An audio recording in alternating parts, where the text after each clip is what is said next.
नमो भगवते तस्मै कृष्णायादभूतकर्मणे रूप नाम विभेदेन जगत्कीर्तियो यतः सच्चिदानन्दरूपाय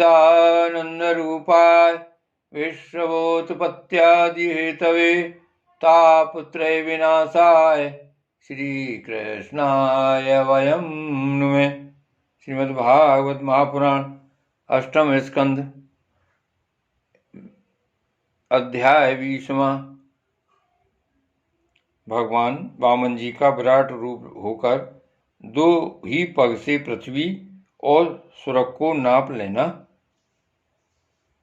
श्री सुखदेव जी कहते हैं, राजन, जब कुलगुरु शुक्राचार्य ने इस प्रकार कहा तब आदर्श गृहस्थ राजा बलि ने एक क्षण चुप रहकर बड़ी विनय और सावधानी से शुक्राचार्य जी के प्रति यूं कहा। राजा बलि ने कहा, भगवान, आपका कहना सत्य है। गृहस्थ आश्रम में रहने वालों के लिए वही धर्म है जिससे अर्थ, काम, यश और आजीविका में कभी किसी प्रकार बाधा न पड़े। परंतु गुरुदेव, मैं प्रहलाद जी का पौत्र हूँ और एक बार देने की प्रतिज्ञा कर चुका हूँ।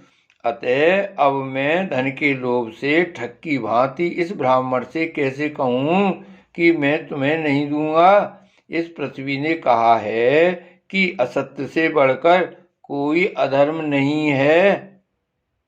मैं सब कुछ सहने में समर्थ हूँ, परंतु झूठे मनुष्य का भार मुझसे नहीं सहा जाता।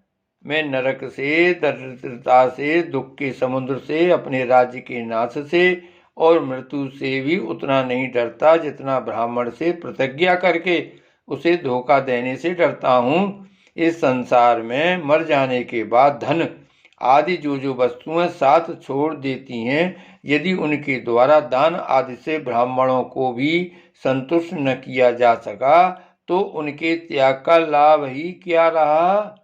दधीचि, शिव आदि महापुरुषों ने अपने परम प्रिय दुस्तज्य प्राणों का दान करके भी प्राणियों की भलाई की है।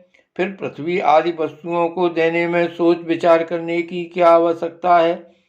ब्राह्मण, पहले युग में बड़े बड़े दैत्य राजों ने इस पृथ्वी का उपभोग किया है। पृथ्वी में उनका सामना करने वाला कोई नहीं था। उनके लोक और परलोक को तो काल खा गया, परंतु उनका यश अभी पृथ्वी पर ज्यों का त्यों बना हुआ है। गुरुदेव, ऐसे लोग संसार में बहुत हैं जो युद्ध में पीठ न दिखाकर अपने प्राणों की बलि चढ़ा देते हैं, परंतु ऐसे लोग बहुत दुर्लभ हैं जो सतपात्र के प्राप्त होने पर श्रद्धा के साथ धन का दान करें। गुरुदेव, यदि उदार और करुणाशील पुरुष अपात्र याचक की कामना पूर्ण करके दुर्गति भोगता है तो वह दुर्गति भी उसके लिए शोभा की बात होती है। फिर आप जैसे ब्रह्मवेत्ता पुरुषों को दान करने से दुख प्राप्त हो तो उसके लिए क्या कहना है। इसलिए मैं इस ब्रह्मचारी की अभिलाषा अवश्य पूर्ण करूंगा।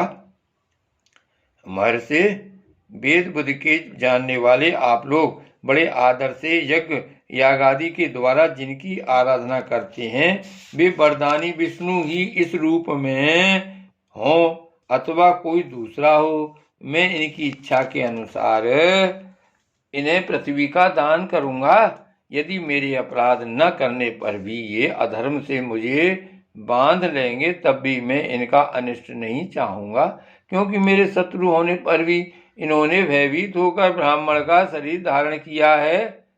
यदि ये पवित्र कीर्ति भगवान विष्णु ही हैं तो अपना यश नहीं खोना चाहेंगे, अपनी मांगी हुई वस्तु लेकर ही रहेंगे।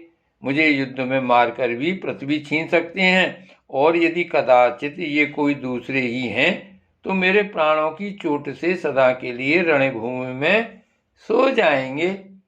श्री सुखदेव जी कहते हैं, जब शुक्राचार्य जी ने देखा कि मेरा यह शिष्य गुरु के प्रति अश्रद्धालु है तथा मेरी आज्ञा का उल्लंघन कर रहा है, तब दैव की प्रेरणा से उन्होंने राजा बलि को शाप दे दिया। यद्यपि वे सत्य प्रतिज्ञ और उदार होने के कारण शाप के पात्र नहीं थे।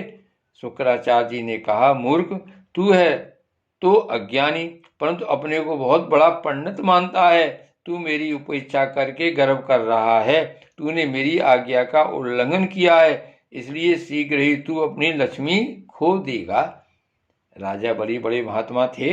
अपने गुरुदेव के साथ देने पर भी वे सत्य से नहीं डिगे। उन्होंने वामन भगवान की विधि पूर्वक पूजा की और हाथ में जल लेकर 3 पग भूमि का संकल्प कर दिया।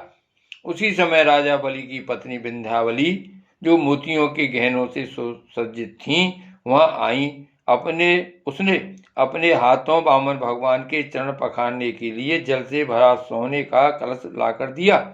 बलि ने स्वयं बड़े आनंद से उनके सुंदर सुंदर युगल चरणों को धोआ और उनके चरणों का वह विश्व पावन जल अपने सिर पर चढ़ाया। उस समय आकाश में स्थित देवता, गंधर्व, विद्याधर, सिद्धचारण सभी लोग राजा बलि के इस अलौकिक कार्य तथा सरलता की प्रशंसा करते हुए बड़े आनंद से उनके ऊपर दिव्य पुष्पों की वर्षा करने लगे। एक साथ ही हजारों दुंदुभियां बार बार बजने लगीं। गंधर्व, किमपुरुष और किन्नर गान करने लगे, अहो धन्य है इन उदार शिरोमणि बलि ने ऐसा काम कर दिखाया जो दूसरों के लिए अत्यंत कठिन है। देखो तो सही, इन्होंने जानबूझकर अपने शत्रु को 3 लोकों का दान कर दिया। इसी समय एक बड़ी अद्भुत घटना घट गई। अनंत भगवान का वह त्रिगुणात्मक वामन रूप बढ़ने लगा। वह यहाँ तक बढ़ा कि पृथ्वी, आकाश, दिशाएं, स्वर्ग, पाताल, समुद्र, पशु पक्षी, मनुष्य, देवता और ऋषि सब के सब उसी में समा गए। ऋत्विज, आचार्य और सदस्यों के साथ बलि ने समस्त ऐश्वर्यों के एकमात्र स्वामी भगवान के इस त्रिगुणात्मक शरीर में पंचभूत इंद्रिय, उनके विषय, अंतःकरण और जीवों के साथ वह संपूर्ण त्रिगुण में जगत देखा। राजा बलि ने विश्वरूप भगवान के चरण तल में रसातल, चरणों में पृथ्वी, पिंडलियों में पर्वत, घुटनों में पक्षी और जांघों में मरुदगण को देखा। इसी प्रकार भगवान के वस्त्रों में संध्या, गो स्थानों में प्रजापतिगण, जगन स्थल में अपने सहित समस्त असुरगण, नाभि में आकाश, कोख में 7 समुद्र और बच्चे स्थल में नक्षत्र समूह देखे। उन लोगों को भगवान के हृदय में धर्म, स्तनों में रत मधुर और सत्य वचन, मन में चंद्रमा, बच्चे स्थल पर हाथों में कमल लिए लक्ष्मी जी, कंठ में सामवेद और संपूर्ण शब्द समूह उन्हें दिखे।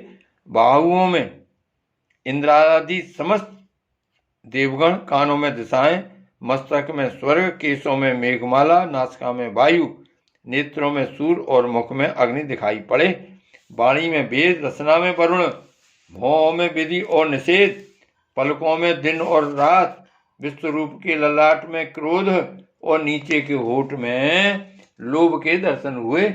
परीक्षित, उनके स्पर्श में काम, वीर में जल, पीठ में अधर्म, पद विन्यास में यज्ञ, छाया में मृत्यु, हंसी में माया और शरीर के रोम में सब प्रकार की औषधियां थीं। उनकी नाड़ियों में नदियां, नखों में शिलाएं और बुद्धि में ब्रह्मा, देवता एवं ऋषिगण दिख पड़े। इस प्रकार वीरवर बलि ने भगवान की इंद्रियों और शरीर में सभी चराचर प्राणियों का दर्शन किया। परीक्षित, सर्वात्मा भगवान में यह संपूर्ण जगत देखकर सब के सब दैत्य अत्यंत भयभीत हो गए। इसी समय भगवान के पास असह्य तेज वाला सुदर्शन चक्र, गरजते हुए मेघ के समान भयंकर टंकार करने वाला सारंग धनुष, बादल की तरह गंभीर शब्द करने वाला 5 जन शंख, विष्णु भगवान की अत्यंत वेगवती कौमुदकी गदा, 100 चंद्राकार चिन्हों वाली ढाल और विद्याधर नाम की तलवार, अच्छे बाणों से भरे 2 तरकह तथा लोकपालों के सहित भगवान के सुनंद आदि पार्षदगण सेवा करने के लिए उपस्थित हो गए। उस समय भगवान की बड़ी शोभा हुई। मस्तक पर मुकुट, बाहुओं में बाजूबंद, कानों में मकराकत कुंडल, बच्चे स्थल पर श्रीवत्स चिन्ह, गले में कौस्तुभमणि, कमर में मेखला और कंधे पर पीतांबर शोभायमान हो रहा था। वे 5 प्रकार के पुष्पों की बनी वनमाला धारण किए हुए थे, जिस पर मधुलोभी भौरे गुंजार कर रहे थे। उन्होंने अपने एक पग से बलि की सारी पृथ्वी नाप ली, शरीर से आकाश और भुजाओं से दिशाएं घेर ली। दूसरे पग से उन्होंने स्वर्ग को भी नाप लिया। तीसरा पैर रखने के लिए बलि की तनिक सी भी कोई वस्तु न बची। भगवान का वह दूसरा पग ही ऊपर की ओर जाता हुआ महलोक, जनलोक और तपलोक से भी ऊपर सत्यलोक में पहुंच गया। श्री भागवत भगवान की जय। श्री वल्लभाधीश की जय। श्री गोवर्धन नाथ की जय। श्याम स्वरूप श्री यमुने महारानी की जय। गोसाई जी परम दयाल की जय। श्री गोकुलनाथ की जय। जय जय श्री गोकुलेश। जय जय श्री गोकुलेश।